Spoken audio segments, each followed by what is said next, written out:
Peace is divine, but men have misused its name. The earth is one constituent of the universe, but because men see it underneath heaven, they regard heaven as its antagonist. For division is the first function of nature. But just as the two eyes see two images, which are made one in the optic thalamus, so should man forget antagonism and create unity in himself. Peace is the reconciliation of heaven and earth. But to say this to the worldly is a waste of breath, for the worldly man does not know the meaning of either his heaven or his earth. His body came from earth, and his spirit from heaven, desiring to know earth. But the body has denied the spirit which gives it life. So man looks for God in the starry sky, and makes the intellectual mistake of dividing the spirit of heaven from the spirit of earth.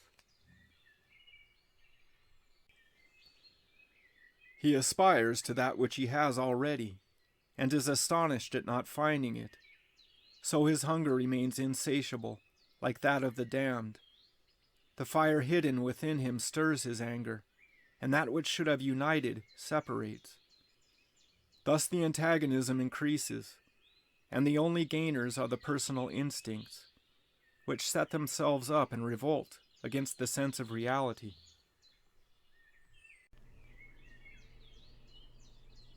But resistance to the current of destiny always creates eddies of disturbance, and suffering comes because personal wills prevail against the will to the light. Man says, "War is horrible, let us make peace." But in saying so, he surrenders to the most powerful, and the name of peace is prostituted, for the peace of mere satisfaction and rest is the inertia of a corpse. True peace is a continual combat of give and take between the mortal and the eternal, in perfect justice and without violence. Man has his heaven within him, and if the human heaven can attract the divine heaven, then they mix as water with water, and the kingdom of heaven is established in man. The opposition to this union comes from the aggressiveness of the personal instincts, for the separate wants separateness and fears the universal. As an animal, man is part of the dualism of nature, and his aggressiveness is the infernal aspect of the fire incarnate in nature. Without this fire there is no combat and no life. The animal instincts express their various characteristics, and each animal species represents one of them. But without being responsible for its aggressiveness, since it is bound by the law of nature's dualism. Man, at the highest point in nature, received the gift of consciousness of self, and his brain, having the gift of reason, began to reason about it. He formulated his own law of good and evil according to his own concept of being a subject to the relative and utilitarian conditions of dualism. And thus he created sin, which was relative to his own law. But consciousness of life submits to the law of life, and both these are cosmic. The law of life is the law of Genesis, and at each stage of its evolution, this Genesis develops a corresponding consciousness. For each stage of development of any organ or creature is the incarnation of a cosmic consciousness.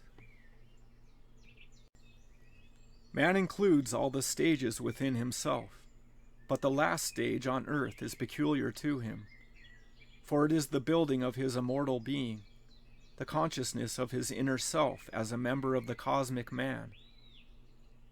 This is a function of a higher world. It is the quest for unity. In a man who has reached this stage, everything changes, his aim, his mental attitude, and his law. For man's arbitrary law becomes subordinated to the law of the higher realm, in which the only evil is that which prevents unity. The dualistic tendency that most men follow is a hell that he must avoid. His aim and method now is to escape from complementaries, to reach non-division, non-opposition, and mediation. The eternal and the mortal are an opposition which seems irreconcilable only to the intellect, for the action of Lucifer, which separates them, brings in also of necessity the mediator. But a mediator cannot act from too far outside. If he observes only from a distance, his judgment will not bring peace, and the deeper motives of disagreement will outlast the apparent reconciliation. The true mediator is one who identifies himself with both the opposing tendencies and reconciles them in himself, so that their conflict becomes in him a conscious experience without hatred or violence.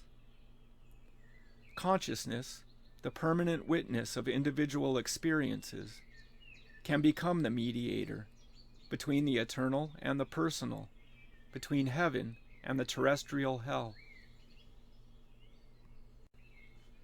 He who can recognize in himself the instincts which relate him to the lowest, yet without groveling in them, and become aware, but without pride, of that which relates him to the highest, has found the means of concord, for he has conceived the natures of the two antagonists, and become their mediator. Peace is a mystical ferment, and its radiance is contagious. It is a prayer which contains its own answer. It is an offering on which the divine descends.